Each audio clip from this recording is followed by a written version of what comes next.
Welcome to Reporter's Notebook, where we talk to the Washington Examiner's top journalists about the stories breaking on their beats.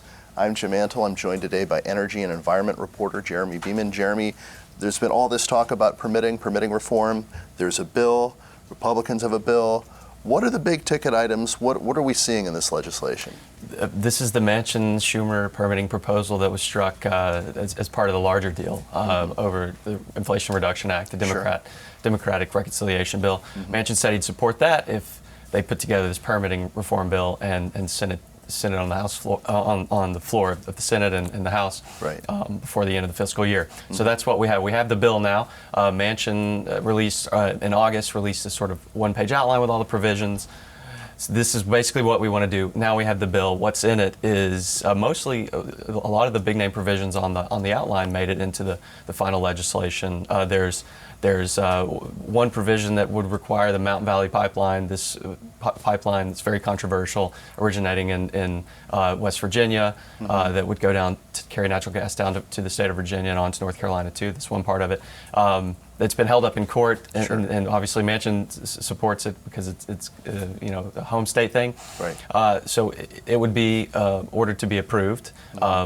If the bill were to pass. There's some other things in there. There's some scheduling requirements for federal agencies to basically target 2 years for major infrastructure projects for certain environmental reviews, and for another category of environmental reviews, there'd be a 1-year time limit. So basically, what Manchin's trying to do with this is cut down on these lengthy timelines for environmental reviews and permitting of infrastructure projects, and he wants all kinds of projects covered. Now, there's some opposition from liberal Democrats who consider the bill to be, a concession to fossil fuel interests, because the bill would serve their interests. The industry really broadly supports reforms so that they can build more pipeline infrastructure, things like that. Of course, many liberals and environmental groups don't support that, but there's sort of a divide going on among the caucus right now. So is there a risk of Manchin getting rolled? I mean, obviously, a lot of liberals don't agree with him on permitting, but this was pretty important to them actually getting a reconciliation bill passed. And, the social welfare components might not be as robust as what liberals wanted, but they did get somewhat of a win in terms of the climate change aspects of the bill. Are they kind of leaving Manchin in the lurch here? Well, Congressman Raul Grijalva addressed that exact question because he's been leading point on among House liberals in opposing this deal. Schumer wants to attach it to continuing resolution where everyone will have to either vote for or against the permitting reform bill and funding the government at the same time. Right. And they don't want that because there's at least 80 House Democrats who don't support this. So Grijalva said basically, I'm not trying to get back at Manchin. We're not trying to get back at Manchin. We just don't think this bill is good policy. And there are a lot of other liberal Democrats, especially in the Senate, who've spoken out sort of in favor of some of the reforms in this Manchin bill, who were on the other side of Manchin during the whole Build Back Better, Inflation Reduction Act stuff, or before even the IRA, but especially the Build Back Better stuff, where these are liberal Democrats who wanted to go big and spend $3 trillion, and found themselves on the other side of Manchin. Well, now they're sort of on the other side of this one coalition of liberal Democrats in the House, especially, and Bernie Sanders, who's also criticized this bill, and they're supporting these permitting reforms because they say there's sort of a broad consensus among sort of renewable energy industry groups to say we need to cut down on these permitting times. It can't take 4, 5, and 6 years to build transmission lines and to build some of this infrastructure because it kind of becomes pointless and non-economical over time, uneconomical rather, over time. The time adds up, the dollars add up, and so we're seeing some of the old fissures that we saw during the Build Back Better drama kind of erupt again. And Schumer's gonna have to do some negotiating and see where these House Democrats and Senate Democrats are going to fall. At least one, Jared Huffman in the House, said, "I'm not going to vote for a CR if the Manchin component is on there." They haven't all said that. Grijalva hasn't even said that, to my knowledge. But they are saying clearly we don't want them together. Because there has been a pattern where Manchin and to a lesser degree Kyrsten Sinema have been willing to vote against things or signal strongly enough that they'll vote against things, and they end up getting shelved. But the progressives, the more liberal Democrats in the House and in the Senate, they sometimes will be sort of opposed to something as it's being negotiated, but they've generally not been willing to tank legislation that the White House and Democratic leadership have wanted, at least when their votes are the margin of victory. So is there optimism that they could get something passed, or do they really think these fissures could undermine it, could defeat it? Yeah, I think there's optimism. I mean, certainly, Manchin is at the center of all this, right? And you know, there will be a need for Republican votes on this CR one way or the other, as far as I understand it. And so they're already in a position where they're going to need some sort of bipartisan support here.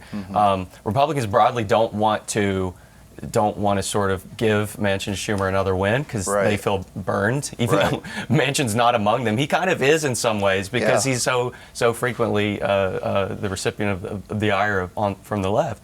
But certainly, what we see is what Manchin does is he's all about this all of the above energy approach. So he's willing to spend and vote for subsidies and investment and stuff in renewable energy, so long as as the government is still supporting fossil energy. Right. Well, liberal Democrats want the environment, the renewable energy provisions, but they don't want any new fossil stuff. And so this proposal would support continued development of fossil energy and sort of government supporting it one way or the other. In this case, by permitting reforms. Excuse me, and some of them are just not having it.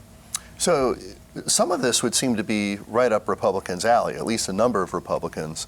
But as you mentioned, the desire some people might have to get back at Joe Manchin, that's a little bit stronger among Republicans than it might be among even the more liberal Democrats, because Manchin was supposed to be the reason Democrats didn't get a reconciliation bill, a second reconciliation bill, before the midterm elections. But then he delivered one for them, and he delivered them one that has a nice sounding title, Inflation Reduction Act, got some climate provisions through. So there are some Republicans that feel a little bit burned by Manchin. Yeah, Lindsey Graham said it, right after this deal was struck, he called it a payback scheme, the permitting deal, I mean. So there, at the margins, there have been Republicans who have said, we like some of the things we see in there, but nobody's come out except actually Manchin's fellow West Virginia, Shelley Moore Capito, said that she would be a yes on Manchin's permitting bill. So she's been one yes, but by and large, Mitch McConnell called it a, what did he call it, permitting reform in name only. Right. So it's sort of resurrecting this. Prino? Exactly. Resurrecting that, I don't even, acronym that's so frequently used. So yeah, they don't want to hand him a win. It sort of can play to their political advantage and their ability to negotiate. There is a Republican proposal out there that Capito recently introduced before the Manchin bill came out. It's about a quarter of the length of the Manchin bill. It's not as dense and as detailed. It would do some of the same things, mainly by codifying Trump-era NEPA regs that the Biden administration has clawed back. Right. The Manchin proposal kind of went a different direction in some ways, but there's some commonalities there. So again, Republicans support reforms broadly. Right. I don't know that they support them in these political constraints or under these conditions. So we'll see how the votes play out, I guess. But Manchin's version of this is something that the president could conceivably sign, whereas reinstating a bunch of Trump initiatives probably would be a non-starter. Right. For the White House. Manchin said that the Republican proposal would never pass, and I think most people recognize that. But after the deal was struck, again, Manchin came out and sort of did this big explanation. He wrote this lengthy statement. He did press around it, but he said that Schumer, Pelosi, and Biden all support permitting reform. That was in his statement. They all support this deal, and they support permitting reform. So according to Manchin's office, this is something that Biden would certainly sign and supports, and Pelosi too, and Schumer too. Obviously, they wouldn't be sort of signing on to bringing it before the floor, bringing it on the floor if they did. So with Republican leadership not taking that position, we'll have to see if rank and file members will be permitted to vote for it. That's right. Thank you, Jeremy. You can read Jeremy and subscribe to our Daily on Energy newsletter at washingtonexaminer.com.